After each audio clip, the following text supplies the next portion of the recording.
this man walks into the bank, and he had this thing under his sweatshirt that looked like a shoebox. And I'm looking at him. I couldn't figure out why he had that box in, but he walks over to the teller, and he tells, gives the teller a white envelope. To me, he looked like he was, well, he was sort of scared.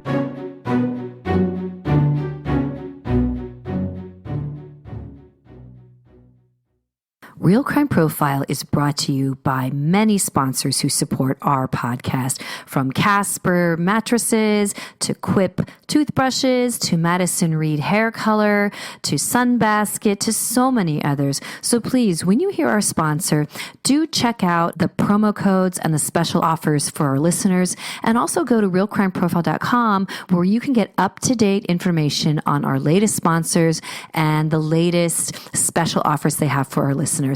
Remember, we can't do this without you, and we certainly can't do it without our sponsors. So thank you all for supporting Real Crime Profile. We also learned that the motivation for this robbery really came from Marjorie Deal Armstrong herself.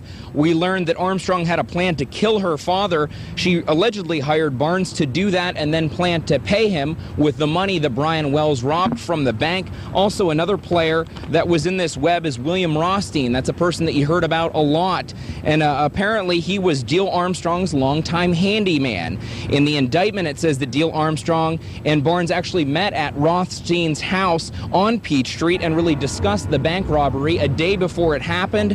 And Rothstein was also the individual who allegedly called Brian Wells to deliver the pizza up to those television transmitter towers. But as far as Barnes and Deal Armstrong go, they actually will go to prison, or could go to prison, for life. Hello and welcome to Real Crime Profile. This is Jim Clemente, former New York City prosecutor, retired FBI profiler, and writer-producer on CBS's Criminal Minds. And with me today in the studio is... Laura Richards, former criminal behavioural analyst, New Scotland Yard, and founder of Paladin National Stalking Advocacy Service. And I'm Lisa Zambetti. I'm the casting director for CBS's Criminal Minds. And we are very lucky to have, again with us, my favorite former colleague and friend...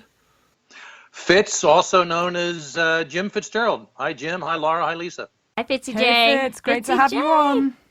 Great to be back. Well, we're back right in the middle of the discussion about the Netflix series Evil Genius, and you were telling us about the letter and how unusual it was in your experience, as it was in my experience, working bank robbery cases. So what else can you tell us that this letter might reveal about the profile of the offender or offenders in this case?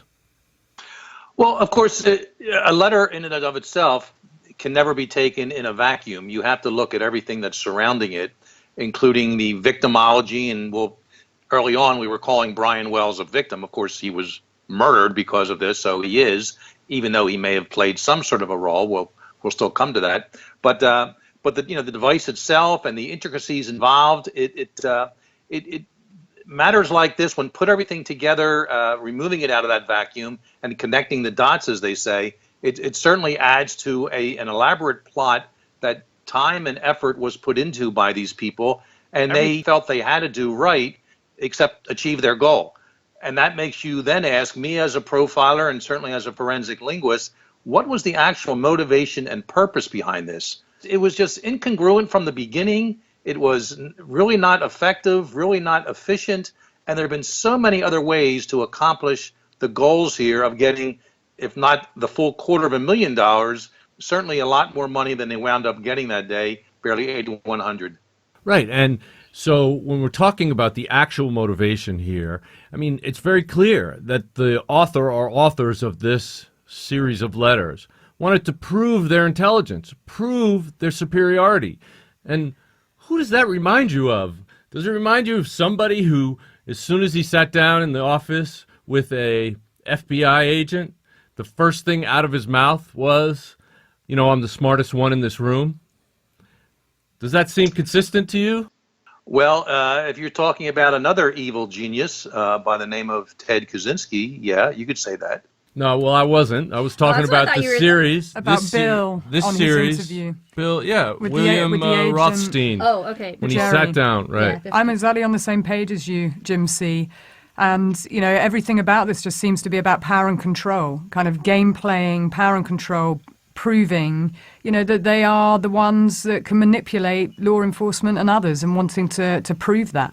Before we get to all these other characters, who I think the clinical term is cuckoo for Cocoa Puffs. I mean, that's what I thought when I met these characers. But before we get there, is it Is possible that all from the of you... DSM-6 or That's a 7? technical term there. What I just finish up on the robbery, as Jim was saying, the motive. Is it possible that these co-conspirators could have been at cross motivations? Like the person who built the bomb maybe always intended that this was going to be a murder. It hardly seems like it could, it was always going to be a death sentence for Brian Wells or whoever wore this collar. But could there have been a co-conspirator who thought, no, we are actually going to get this money? It just seems like there's a lot of cross. But there was no way that could happen, because clearly they anticipate in this letter that it's going to go to the cops, that a certain portion of it is going to the cops. So the cops are going to be watching him and following him and knowing exactly where he's going. They're not going to let the money escape. So how are these people going to actually get the money? Yeah. Why I mean, there's no getaway car. There's no other things. Right, that it's you would his have. own personal car. Yeah. Obviously, one of the cops went to the last, quote, pickup place and saw the blue van. A blue van that's extremely consistent with the blue van that was in Bill's driveway. All right, so, yeah. and then it was hidden after that for a period of time. And so there's so many flaws. And as I said right away, this case, yes, extremely intricate, but just as extremely flawed. There is no way for this to have actually accomplished their stated goal, which is why we would look for other subterranean goals. Yeah, and I think that interview, as you pointed out, Jim, is absolutely key, where you see that moment with Bill. Although the show is entitled Evil Genius, but it's much more the focus on Marjorie. But actually, what's going on behind the scenes is Bill. And Bill, on that interview, says that key point: who's the smartest person in the room? I want to make that clear right from the start. It's him. And of course, Jerry kind of plays him on it and says, yeah, my wife always says that to me too. But he wasn't joking. So let's back up for a second. We're heading into episode 2 of Evil Genius, which is titled The Frozen Body. So here the filmmakers kind of jump to seemingly a totally unrelated crime that gets called in. And this is how many weeks after? 3 weeks after Brian Wells' death? A couple weeks after? That they get brought into it, but the actual murder occurred just in the days right before the robbery. Well, what I mean is after Brian Wells' death, a few weeks later, this gets called in. The call, Bill Rothstein's, this local Erie man calls in this very bizarre 911 call, and what does he say? He says that basically there's a frozen guy in my freezer in my garage, and it's a body, and it was put there by Marjorie Deal Armstrong, and she's crazy and she's dangerous, and she wanted him to get rid of it. Well, what he's doing, though, in that process is he's admitting complicity in trying to get rid of this murdered person. And he's kept him in there for weeks. And as you do the timeline, if you work backwards, you see that he was killed just within hours, of when the robbery occurred. And it could very well, as the series will eventually get around to, it could be that Mr. James Roden, who was the boyfriend of Marjorie, that he was going to rat out this crew, and they killed him because of that. Yeah, I mean, I think this is a twist and turn in the case. I don't know how much you knew about this part, Fitz, or even you, Jim. No, I didn't know about it. Did you, Fitz, know about the body in the freezer? And I know we had a secondary consultation with the investigators from northwestern Pennsylvania, the Erie area. And at that point, we knew there was a man and a woman suspect that came up, and there was a dead body. And of course, I forgot the name until the series, but yeah, James Roden. And this was all tying together somehow. And you just, wonder, there's no honor among thieves or potential bank robbers, whatever. And one person's getting upset at the other here. And although they're not dropping the dime on the bank robbery itself and the whole collar bomb situation, here it is about this body. And the more you look into the personal dynamics of these people, it looks like Rothstein Bill, had, liked Marjorie for many years, but it seemed to be never fulfilled in any sort of a sexual way, or at least not one anytime recent. And maybe this was his little way of just saying, you know what, I've had it with you. I'm gonna tell the police about the body and see where it goes from there. And of course, everything mushroomed from that point on. Well, I think it's another indication of his feeling superior to law enforcement. In other words, he thought he could manipulate the situation. He could say, I have a dead body in my freezer, in my garage, and that he's going to walk away unscathed. Well, the fact is, he pretty much did. Yeah, unbelievable. That is unbelievable. It is unbelievable. I can't even imagine how, and I saw the films of the FBI basically clearing him. Yeah, Right. yeah. Well, yeah. What? Well, they were deferential to him. I mean, even going around the house. Oh my it God, just he was seemed like a to be- realtor. Like, here's my this, showing here's them my around. Meanwhile, it was a hoarder's nightmare, and all these houses were all like hoarders' nightmares. Yeah. Oh my God! And just talk about dysfunctional, horrendous people. They're all at each other's throats. They're all doing horrible things, and of course, we haven't spoken much about Marjorie, but this person, Marjorie Deal Armstrong. Boy, she has a storied past. She does, and I think the term Black Widow could be aptly applied to her. And she was even arrested and charged with the murder of her first lover boy, and she was acquitted. The timing was just right for her. Whether there was a history of domestic abuse, and I'm going to weigh that in here because I do feel when I look at Bill's history and background and what we understood on the show, and of course you two were in this case, so you can say a little bit more, but certainly the way it was presented, the lens was very much around Marjorie and her background. How did she fall from grace, first of all? But the second part is, well, Bill Rothstein had a very similar background too, in terms of his behaviour towards people and this power and control dynamic. But of course it focuses much more on Marjorie Right. being the female. And I am curious about that because there does seem to be a gender skew in terms of the way, certainly, the focus of the documentary is anyway, at the very least, there's a gender skew. I don't discount the fact that there could have been abuse in that first marriage, but they didn't cover it. I don't know any of the history. But in the second relationship that ended up with a shotgun blast to Mr. James Roden and him being thrown into a freezer, there was no indication of that. And what people have reported about him was that he was a very docile, very manipulable person and not somebody who was in any way violent or any way aggressive. So I don't know if that's the case. Apparently, from what the documentary says, he was going to rat them out. Maybe he was actually somebody who had some morals, but the fact is that it's clear that both Bill Rothstein and Marjorie Deal Armstrong had a very strange and codependent and manipulative relationship. But one of the things that was brought out about Marjorie was that she was bipolar. And I don't know if you have, but I have several friends in my life who actually suffer from bipolar disorder. And it can be incredibly stressful being around people like that. They don't understand how their behavior affects other people. They see things so clearly. Sometimes they're hyper alert and hyperactive, and they actually can become very aggressive when they're docile people. And so I don't know if that death, if the murder of James Roden was actually a result of a manic episode, or whether it was a cold, calculated, premeditated murder.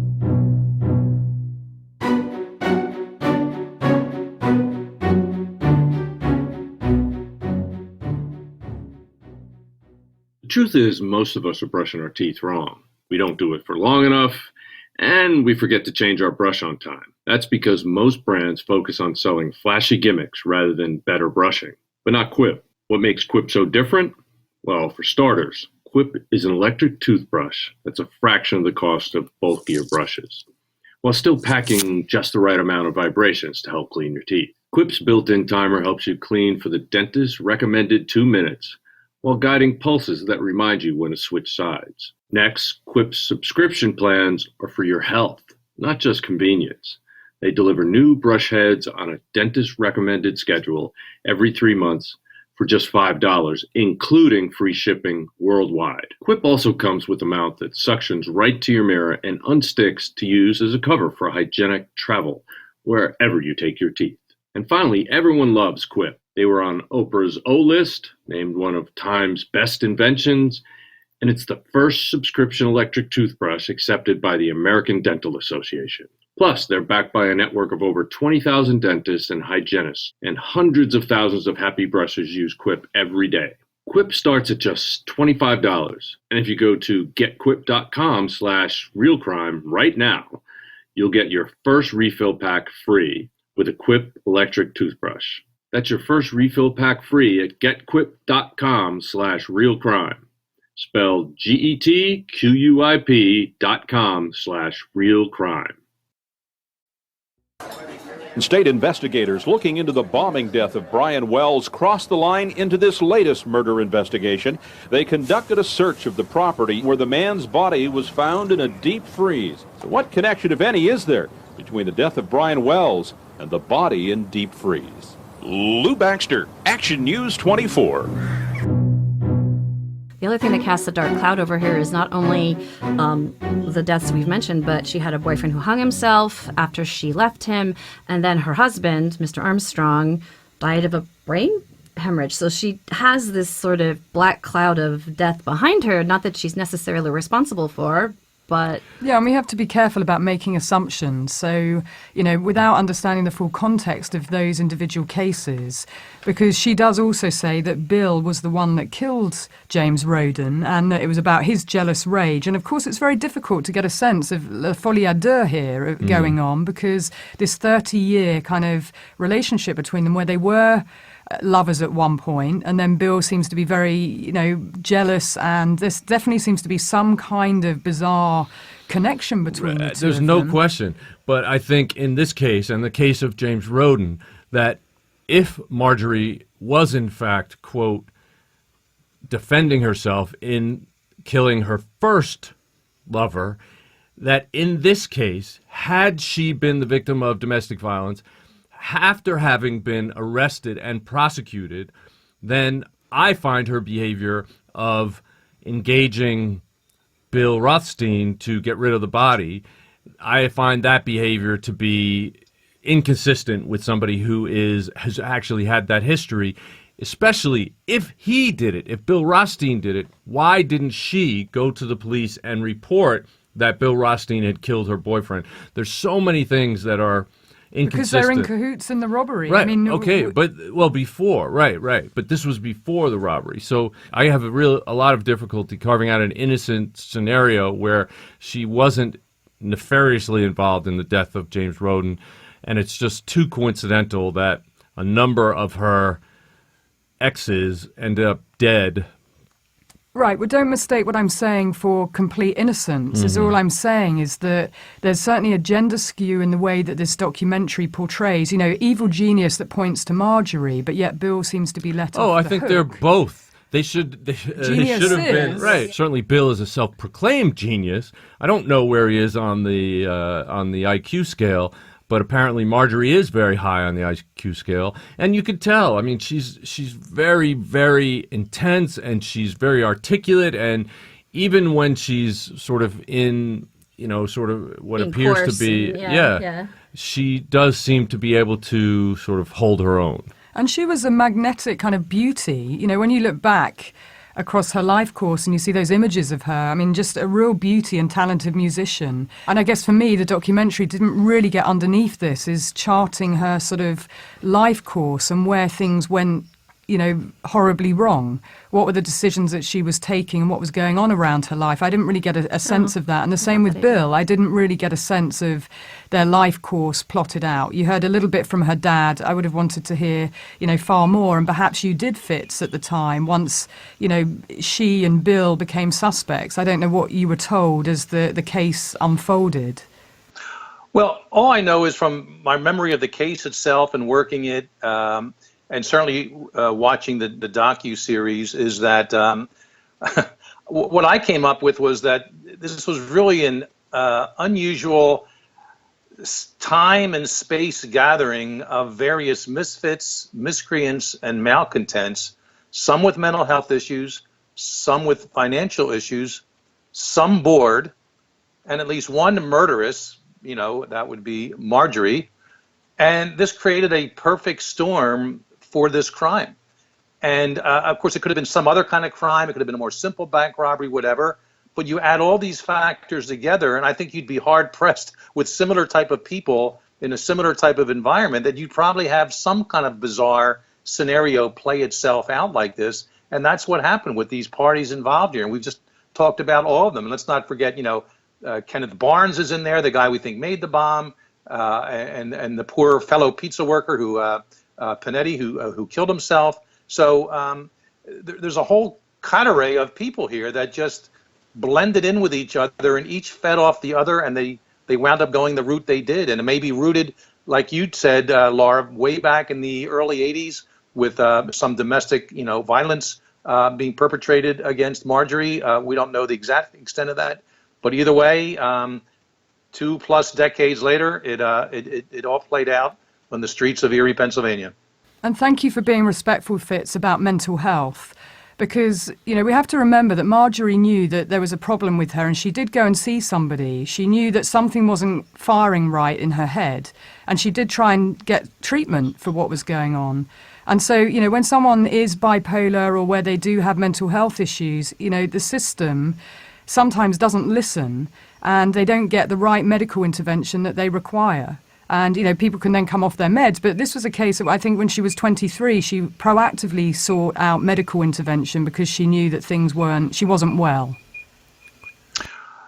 Agree, Laura. But again, it's a small minority of people who wind up having this many other people die around them. So we have to look beyond just the mental health issues with Marjorie and look at her entire total picture in terms of what brought her into this particular place at this particular time. Yeah, and I think she also is quoted in this documentary as saying, "I shot that fucker 6 times and got away with it."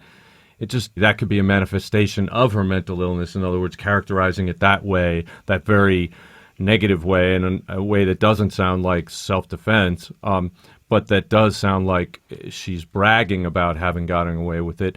But again, it's very hard to make these kind of real serious determinations based on what's presented in a documentary series. Mm-hmm. Even 4 hours is just not enough. Doesn't get under the surface. No, not at all.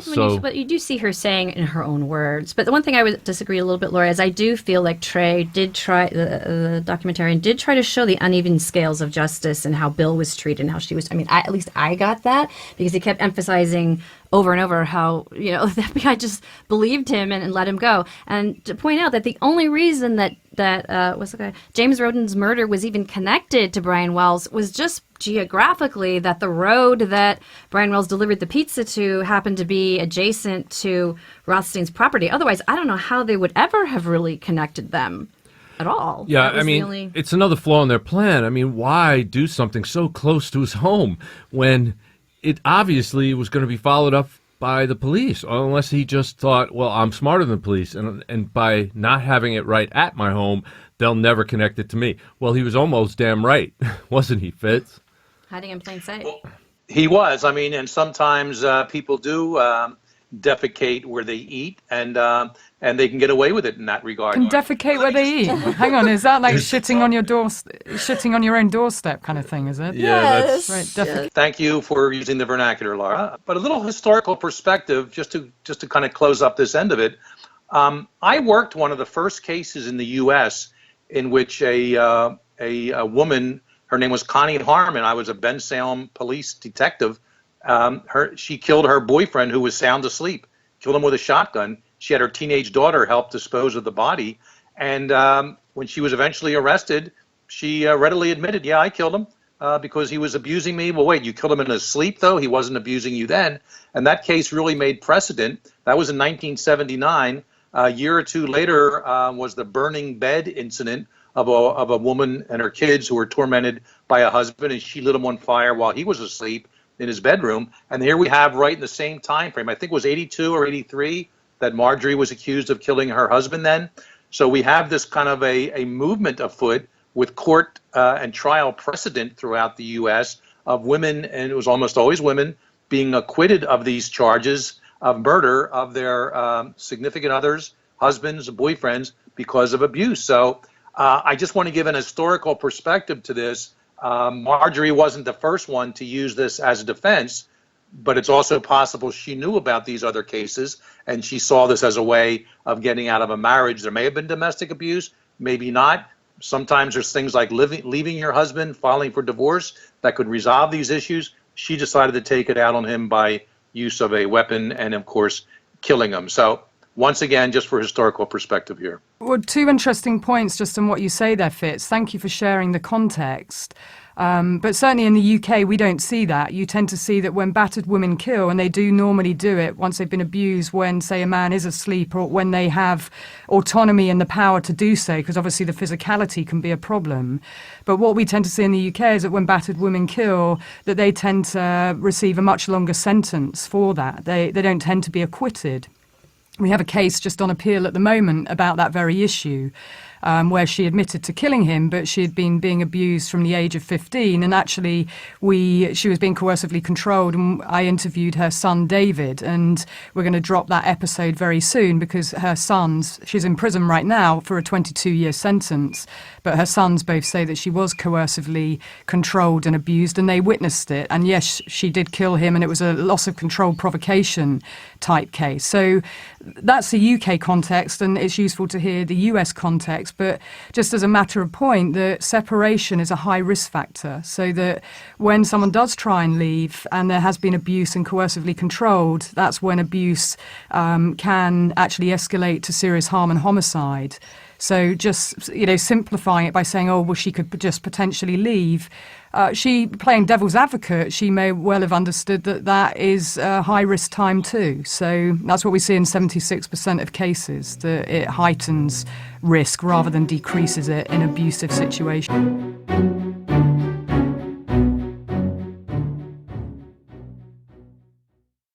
He's the one that did it.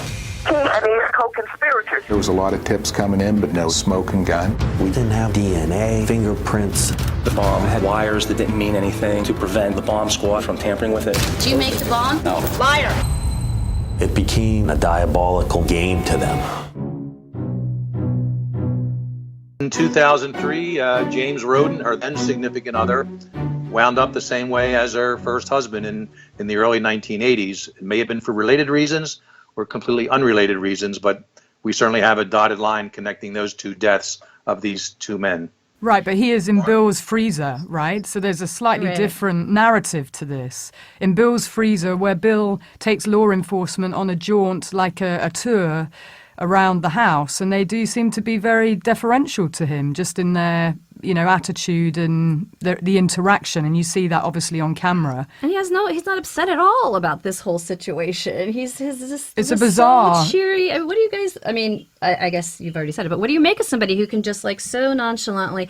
Oh, and here's. Well, he seems to be enjoying the attention. Yeah. I mean, that's how I read it. I don't know how you read it, Fitz or Jim C, but he seemed to be enjoying showing them around and talking to them and feeling perhaps more superior and smarter. Absolutely, it was clearly an opportunity for him to show how smart he was. He had to know what his involvement was, not only in the murder or the disposal of the body, but also in the bank robbery and the murder that happened as a result of that. And yet he's cool as a cucumber. Absolutely, because he felt so superior. Unbelievable. And he wanted to demonstrate it. And I think he did in the collar bomb case. At the end of the day, Floyd Stockton, another co-conspirator, and Rothstein, they both cut deals. And Marjorie is the one who goes to trial and is convicted. Am I wrong? She's the one who's serving the time for the robbery, yeah? Yes. And for James's murder, which she confesses to.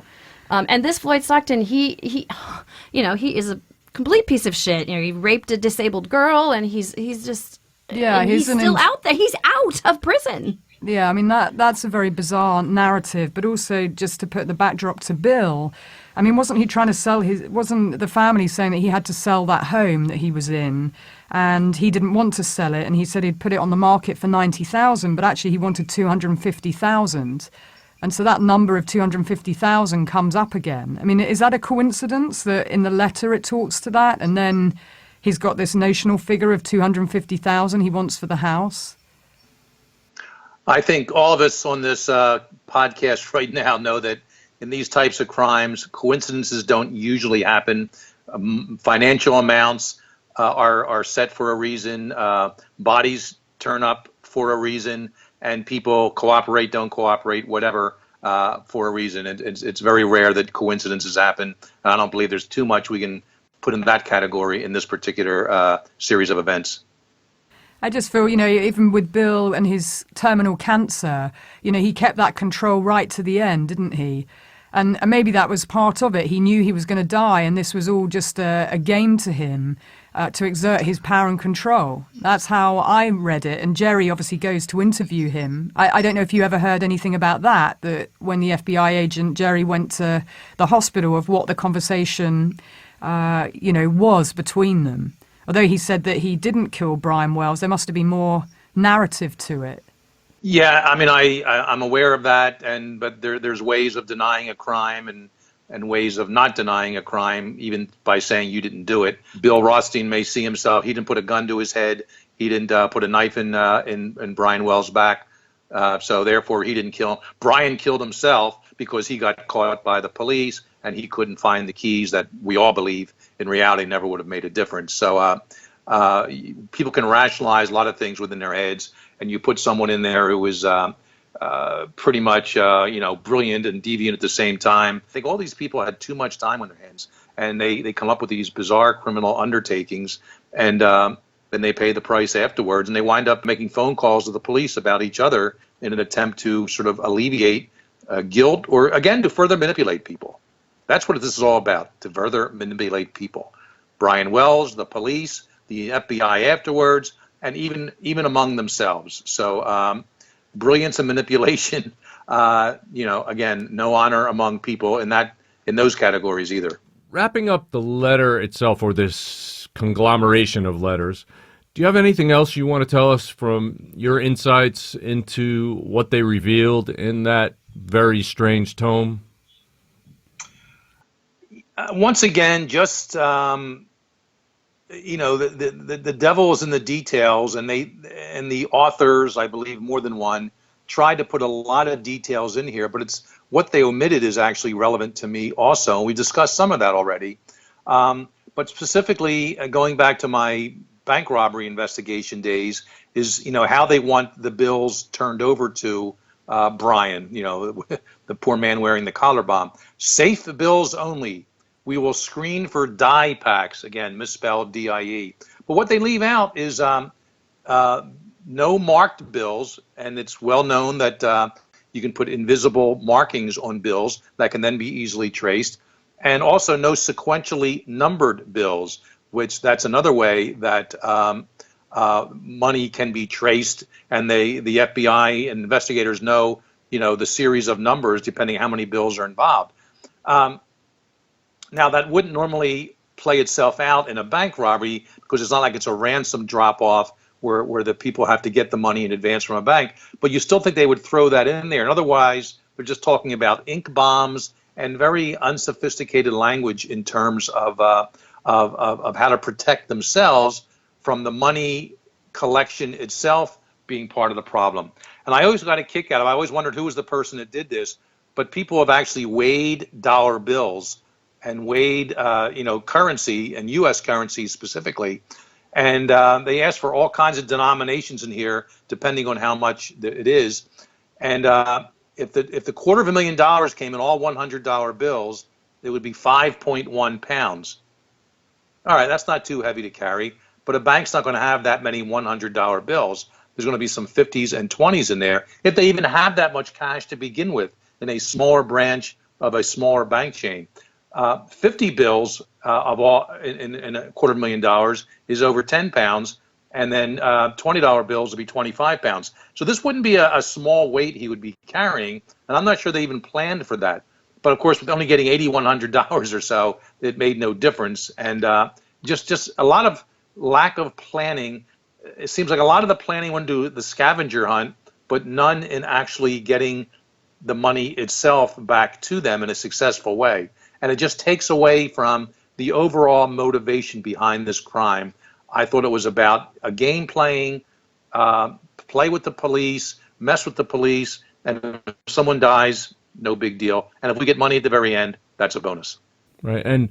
But this thing about the inconsistency in the amount, is it 150? Is it 250? Why would they ask for two different amounts? I mean, that's just, doesn't that, as Lisa said earlier, indicate that maybe they're at cross purposes, that multiple people want different things from this? Very possibly so. And they're giving themselves even plan A is actually the lower amount and plan B is the higher amount. Even that doesn't make sense in terms of the order in which it's listed or the request is listed. So it's clear there were, several cooks, in the kitchen here making this broth.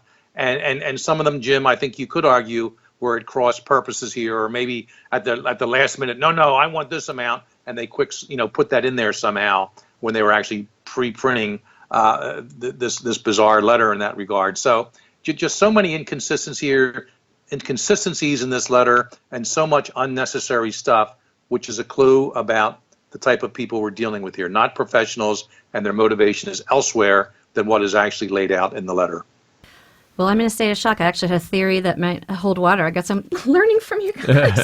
But anyway, so at the end of this episode, which was called The Frozen Body, we're left with Bill Rothstein is dead from cancer. Marjorie is in prison for the murder, serving a 7-year sentence in a mental institution. And suddenly the filmmaker, the Trey Borzilleri, kind of pops in and says, and this at this point is when I became obsessed and had to follow Marjorie, basically for the rest of her life. And he gets very much involved based on an offhanded comment she makes as she's being led away of Bill Rothstein killed Brian Wells, which is the first time that she's said that and anybody has connected these two cases. Well, this is going to lead us into our next episode. So when we come back with Jim Fitzgerald, we will continue to discuss this amazingly intricate and captivating series, Evil Genius, from Netflix. So till next time, thank you for listening to Real Crime Profile. If you like our podcasts, there are a few things you can do. You can take 2 minutes and go to Apple Podcasts and leave a 5-star review. You can also check out all Real Crime Profile offers and promotions and our sponsors in our show notes. Another thing you can do is go to Facebook and like our Facebook page, and you can also follow us on Twitter at Real Crime Profile without the E. And one last thing, please tell your friends, family and colleagues about us and spread the Real Crime Profile word. Thank you so much for listening. We really appreciate all of our listeners. Real Crime Profile is produced and edited by Paul Francis Sullivan. Sound engineering by Mike Thal. Music is composed by Simba Tsumba. Logo art by Jim Clementi. Real Crime Profile is produced by XG Productions and distributed by Wondery. For advice and support if you're experiencing stalking in the UK, you can contact Paladin National Stalking Advocacy Service on 0203 866 4107. Or you can go to the website where there's a lot of information and advice that you can follow on www.paladinservice.co.uk. If you're experiencing domestic abuse, you can call the National Domestic Violence Helpline for free on 0800 2000 247. In the US, if you're experiencing domestic abuse and need advice, shelter or counselling, you can call Genesis, the 24-hour hotline, on 214-946-4357. You can also go to their website for further advice or support, www.genesisshelter.org. And there's the domestic violence hotline on 800-799-7233.